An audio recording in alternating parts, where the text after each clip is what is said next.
Okay, my name is Bill Farmer. I'm a voice actor, probably best known around the world as Gorsh, the voice of Goofy, and Pluto for the Disney Company over the last 35 years, and many other characters along the way, most notably recently, Hop Hop in Amphibia. I have a show called It's a Dog's Life, live action show on Disney Plus that I produced as well as hosted, and go back as far as RoboCop on camera. And like I say, I've been doing Goofy since January of 1987. So a lot of stuff, a lot of Warner Brothers characters in the meantime as well.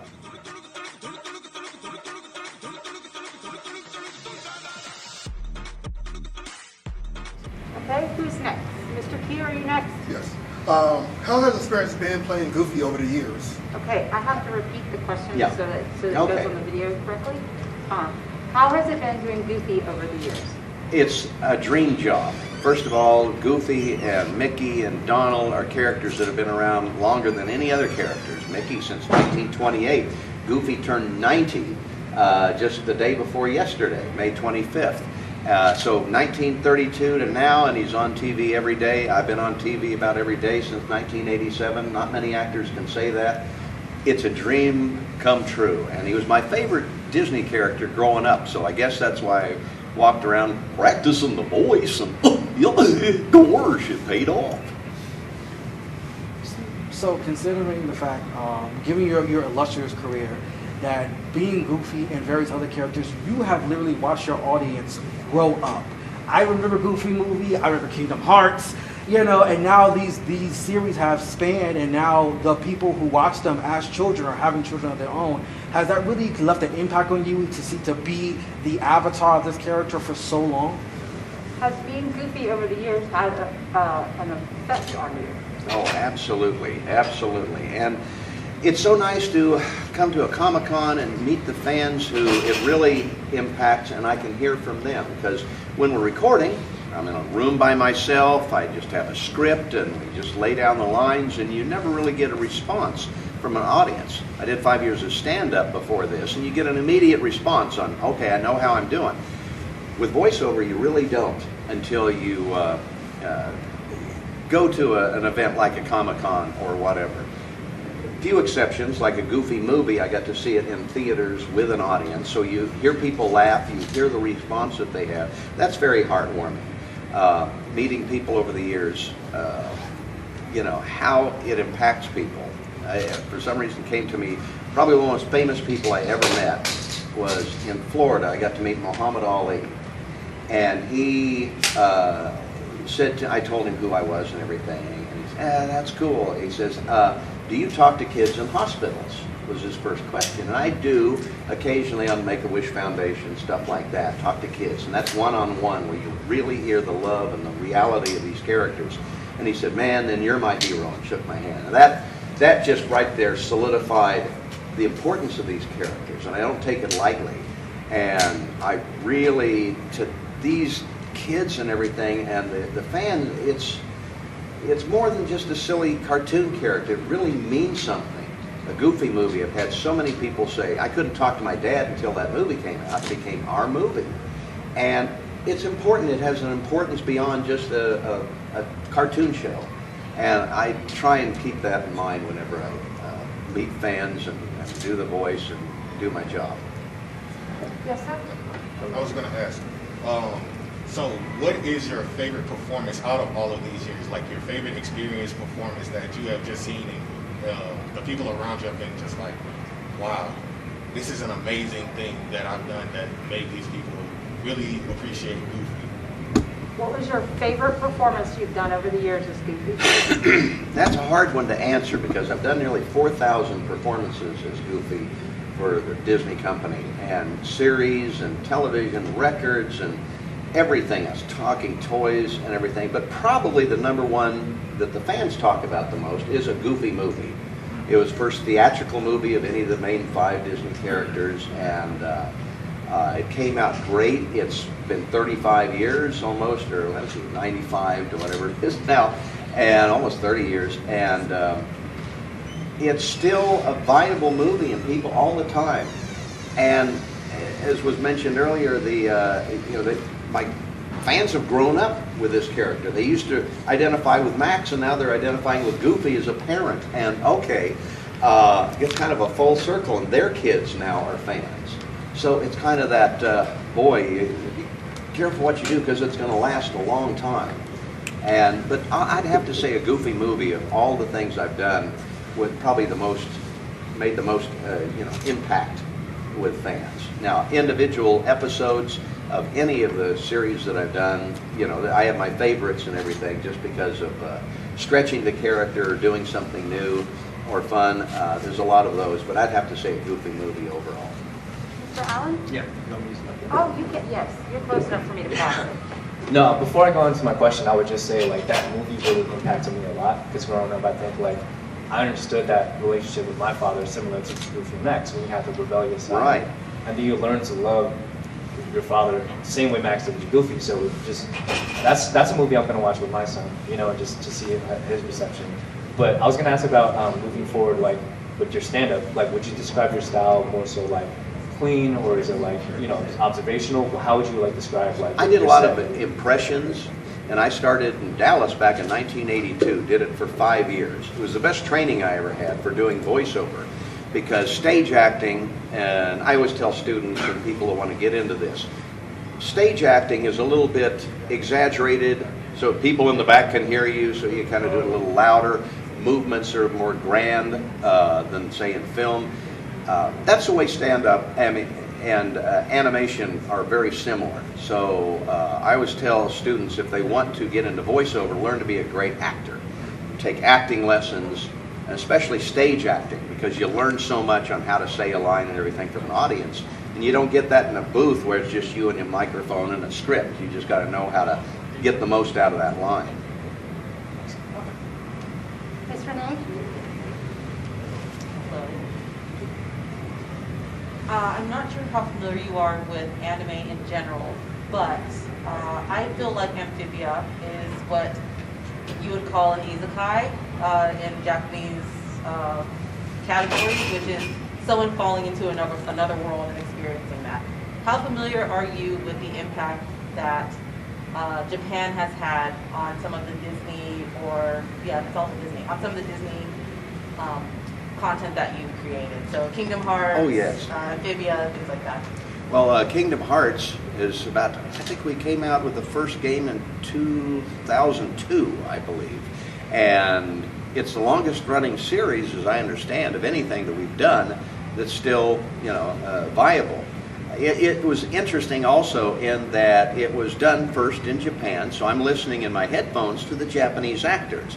I'm listening to the Japanese Goofy who learned by listening to me how to do the laugh and everything, and it's very odd.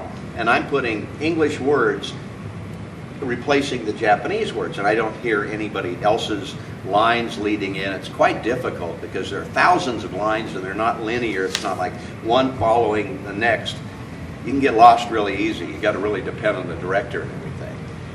Amphibia, I love the reaction that people have had, especially today. I mean, the series ended like just about a week or so ago, and people love that. And I do a character named Hop Pop on the series, and I love doing that because unlike Goofy, I was stepping into a role that had a previous history. I got to come up with Hop Pop and give him a little bit more of my take on it and come up with the voice, and the direction was flawless, and the story it was great.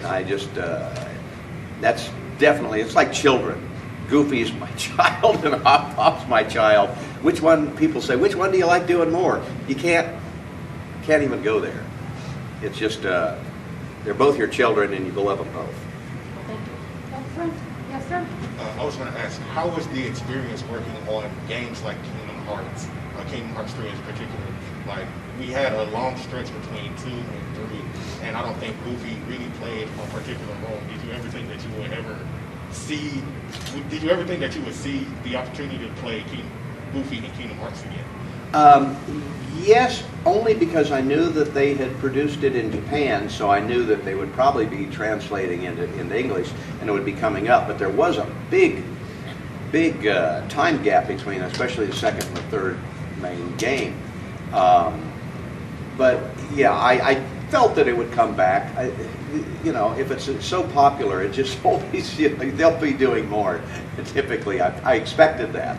But you never know from time to time. Things get canceled, new projects come up all the time, and you never know what's around the corner. Excellent. Oh, Mr. Q. All right, so you done Goofy for many years and many characters. Do you have any favorite lines from there? 'Cause I know I saw an interview where you like the Potato World. You have anything since then? Oh, Potato Land, you mean? Yeah, Potato Land. People ask me to quote that from time to time. Quite often they'll say, what's my favorite line from a Goofy movie? And it's usually when Goofy's asleep and how many cups of sugar does it take? How many cups of sugar does it take to get to the moon? And Max, 3.5. Then he goes back. I had to do that about 20 some times to get it right. Mr. Allen.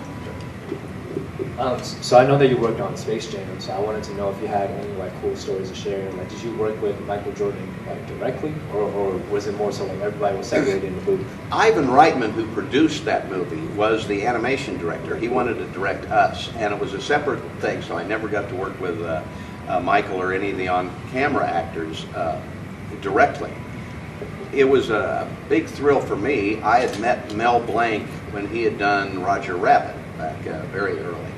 And of course, he's like a god in the voiceover business. I mean, we all knew his name as kids, and I used to watch Bugs Bunny and all of that. And to be able to do some of his characters in that movie, I did Sylvester, Yosemite, and Foghorn. I've done Bugs and Daffy and Robot Chicken, and so I was able to do some of those voices, and that was a big thrill because he was probably the #1 icon for every voice actor out there growing up. Next. Mason, Do you have another one, Mason? Or Okay. Mr. Aging? Yes. You don't just talk loud. So, what is your favorite non-Goofy or Disney role that you have ever done? Well, Space Jam is way up there. That definitely is it. I've done a lot of incidental voices too. I do a lot of background voices for movies over the years. Probably the most obscure thing I've ever done is in the movie Beauty and the Beast. I was a lot of the people attacking the castle toward the end. The most obscure thing that no one knows about is in the scene where Gaston is singing about decorating with antlers and all of this. He throws 3 eggs up in the air, and they go, look, look, look, that's me. I'm eggs. So got eggs on my resume.